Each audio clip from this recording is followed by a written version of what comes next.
नमस्कार भक्तों, शक्ति देव महिमा में आप सभी का स्वागत है।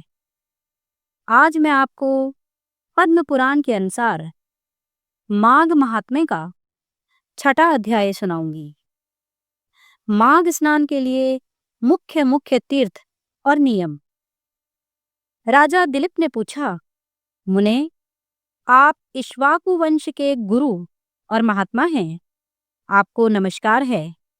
माघ स्नान में संलग्न रहने वाले पुरुषों के लिए कौन कौन से मुख्य तीर्थ हैं, उनका विस्तार के साथ वर्णन कीजिए, मैं सुनना चाहता हूँ।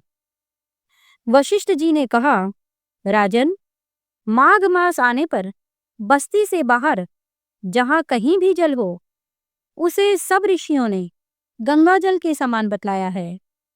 तथापि मैं तुमसे विशेषतया माघ स्नान के लिए मुख्य मुख्य तीर्थों का वर्णन करता हूँ। पहला है तीर्थराज प्रयाग। वह बहुत विख्यात तीर्थ है। प्रयाग सब तीर्थों में कामना की पूर्ति करने वाला तथा धर्म, अर्थ, काम, मोक्ष चारों पुरुषार्थों को देने वाला है। उसके सिवा नैमिषारण्य, कुरुक्षेत्र, हरिद्वार, उज्जैन, सरयू, यमुना, द्वारका, अमरावती, सरस्वती और समुद्र का संगम गंगा सागर संगम, कांची, त्र्यंबक तीर्थ, सप्त गोदावरी का तट, कालंजर, प्रभास, बद्रिकाश्रम, महालय, ओंकार क्षेत्र, पुरुषोत्तम क्षेत्र, जगन्नाथपुरी, कोंकण, भृंगुकण, भृंगतुंग, पुष्कर, तुंगभद्रा, कावेरी, कृष्णा, वेणी, नर्मदा, स्वर्णमुखरी तथा वेगवती नदी, ये सभी माघ मास में स्नान करने के लिए मुख्य तीर्थ हैं। गया नामक जो तीर्थ है, वह पितरों के लिए तृप्तिदायक और हितकर है। ये भूमि पर विराजमान तीर्थ हैं, जिनका मैंने तुमसे वर्णन किया है। राजन, अब मानस तीर्थ बतलाता हूँ, सुनो। उनमें भली भांति स्नान करने से मनुष्य परम गति को प्राप्त होता है। सत्य तीर्थ, क्षमा तीर्थ, इंद्रिय निग्रह तीर्थ, सर्वभूत दया तीर्थ, आजर्व तीर्थ, दान तीर्थ, दम तीर्थ, संतोष तीर्थ, ब्रह्मचर्य तीर्थ, नियम तीर्थ, मंत्र जप तीर्थ, प्रिय भाषण तीर्थ, ज्ञान तीर्थ, धैर्य तीर्थ, अहिंसा तीर्थ, आत्म तीर्थ, ध्यान तीर्थ और शिव स्मरण तीर्थ, ये सभी मानस तीर्थ हैं। मन की शुद्धि सब तीर्थों से उत्तम तीर्थ है। शरीर से जल में डुबकी लगा लेना ही स्नान नहीं कहलाता। जिसने मन और इंद्रियों के संयम में स्नान किया है, वास्तव में उसी का स्नान सफल है, क्योंकि वह पवित्र एवं स्नेह युक्त चित्त वाला माना गया है। जो लोभी, चुगलखोर, क्रूर, दंभी और विषय लोलुप हैं, वह संपूर्ण तीर्थों में स्नान करके भी पापी और मलिन ही बना रहता है।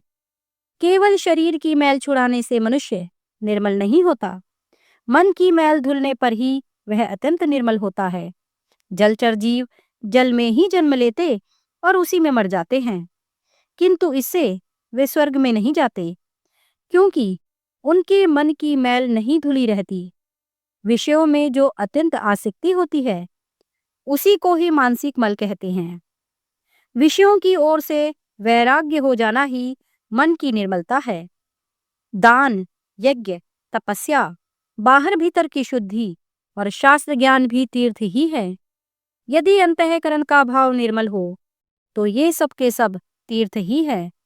जिसने इंद्रिय समुदाय को काबू में कर लिया है, वह मनुष्य जहाँ जहाँ निवास करता है, वहीं वहीं उसके लिए कुरुक्षेत्र, नैमिषारण्य और पुष्कर आदि तीर्थ प्रस्तुत हैं। जो ज्ञान से पवित्र, ध्यान रूपी जल से परिपूर्ण और राग द्वेष रूपी मल को धो देने वाला है, ऐसे मानस तीर्थ में जो स्नान करता है, वह परम गति को प्राप्त होता है। राजन, यह मैंने तुम्हें मानस तीर्थ का लक्षण बतलाया है। अब भूतल के तीर्थों की पवित्रता का कारण सुनो। जैसे शरीर के कुछ भाग परम पवित्र माने गए हैं, उसी प्रकार पृथ्वी के भी कुछ स्थान अत्यंत पुण्यमय माने जाते हैं। भूमि के अद्भुत प्रभाव, जल की शक्ति और मुनियों के अनुग्रह पूर्वक निवास से तीर्थों को पवित्र बताया गया है। इसलिए भौम और मानस सभी तीर्थों में जो नित्य स्नान करता है वह परम गति को प्राप्त होता है। प्रचुर दक्षिणा वाले अग्निष्टोम आदि यज्ञों से यजन करके भी मनुष्य उस फल को नहीं पाता जो उसे तीर्थों में जाने से प्राप्त होता है। जिसके दोनों हाथ, दोनों पैर और मन भली भांति काबू में हो तथा जो विद्या, तप और कीर्ति से संपन्न हो, वह तीर्थ के फल का भागी होता है। जो प्रतिग्रह से निवृत्त, जिस किसी वस्तु से भी संतुष्ट रहने वाला और अहंकार से मुक्त है, वह तीर्थ के फल का भागी होता है। श्रद्धा पूर्वक एकाग्रचित हो तीर्थों की यात्रा करने वाला धीर पुरुष कृतधन हो तो भी शुद्ध हो जाता है। फिर जो शुद्ध कर्म करता है उसकी तो बात ही क्या है। वह मनुष्य पशु पक्षियों की योनि में नहीं पड़ता, बुरे देश में जन्म नहीं लेता, दुख का भागी नहीं होता, स्वर्गलोक में जाता और मोक्ष का उपाय भी प्राप्त कर लेता है। अश्रद्धालु, पापात्मा, नास्तिक, संशात्मा और केवल युक्तिवाद का सहारा लेने वाला, ये 5 प्रकार के मनुष्य तीर्थ फल के भागी नहीं होते। जो शास्त्रोक्त तीर्थों में विधि पूर्वक विचरते और सब प्रकार के द्वंद्वों को सहन करते हैं, वे धीर मनुष्य स्वर्गलोक में जाते हैं। तीर्थ में अर्घ्य और आवाहन के बिना ही श्राद्ध करना चाहिए। वह श्राद्ध के योग्य काल हो या न हो, तीर्थ में बिना विलंब किए श्राद्ध और तर्पण करना उचित है। उसमें विघ्न नहीं डालना चाहिए। अन्य कार्य के प्रसंग से भी तीर्थ में पहुंच जाने पर स्नान करना चाहिए। ऐसा करने से तीर्थ यात्रा का नहीं परंतु तीर्थ स्नान का फल अवश्य प्राप्त होता है। तीर्थ में नहाने से पापी मनुष्यों के पाप की शांति होती है। जिनका हृदय शुद्ध है उन मनुष्यों को तीर्थ शास्त्रोक्त फल प्रदान करने वाला होता है। जो दूसरे के लिए तीर्थ यात्रा करता है वह भी उनके पुण्य का 16वां अंश प्राप्त कर लेता है। कुश की प्रतिमा बनाकर तीर्थ के जल में उसे स्नान करावें। जिसके उद्देश्य से उस प्रतिमा को स्नान कराया जाता है, वह पुरुष तीर्थ स्नान के पुण्य का 8वां भाग प्राप्त करता है। तीर्थ में जाकर उपवास करना और सिर के बालों का मुंडन कराना चाहिए। मुंडन से मस्तक के पाप नष्ट हो जाते हैं। जिस दिन तीर्थ में पहुंचे उसके पहले दिन उपवास करें और दूसरे दिन श्राद्ध एवं दान करें। तीर्थ के प्रसंग में मैंने श्राद्ध को भी तीर्थ बतलाया है। यह स्वर्ग का साधन तो है ही, मोक्ष प्राप्ति का भी उपाय है। इस प्रकार नियम का आश्रय ले माघ मास में व्रत ग्रहण करना चाहिए और उस समय ऐसी ही तीर्थ यात्रा करनी चाहिए। माघ मास में स्नान करने वाला पुरुष सब जगह कुछ न कुछ दान अवश्य करे। बेर, केला और आंवले का फल, सेर भर घी, सेर भर तिल, पान, 16 सेर चावल, कुम्हड़ा और खिचड़ी, ये 9 वस्तुएं प्रतिदिन ब्राह्मणों को दान करनी चाहिए। जिस किसी प्रकार हो सके माघ मास को व्यर्थ नहीं जाने देना चाहिए।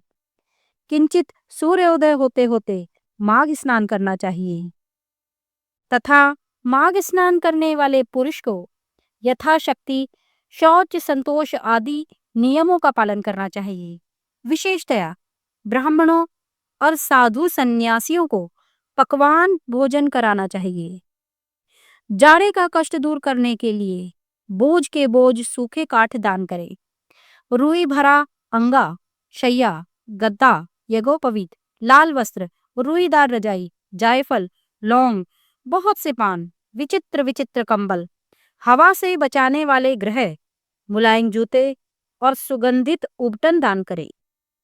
माघ स्नान पूर्वक घी, कंबल, पूजन सामग्री, काला अगर, धूप, मोटी बत्ती वाले दीप और भांति भांति के नैवेद्य से माघ स्नान जनित फल की प्राप्ति के लिए भगवान माधव की पूजा करें। माघ मास में डुबकी लगाने से सारे दोष नष्ट हो जाते हैं और अनेकों जन्मों के उपार्जित संपूर्ण महापाप तत्काल विलीन हो जाते हैं। यह माघ स्नान ही मंगल का साधन है। यही वास्तव में धन का उपार्जन है। तथा यही इस जीवन का फल है। भला माघ स्नान मनुष्यों का कौन कौन सा कार्य नहीं सिद्ध करता। वह पुत्र, मित्र, कलत्र, राज्य, स्वर्ग तथा मोक्ष का भी देने वाला है। तो भक्तों, आप सभी पर माता लक्ष्मी सहित भगवान श्री हरि विष्णु की कृपा बनी रहे और आप सभी का जीवन मंगलमय हो।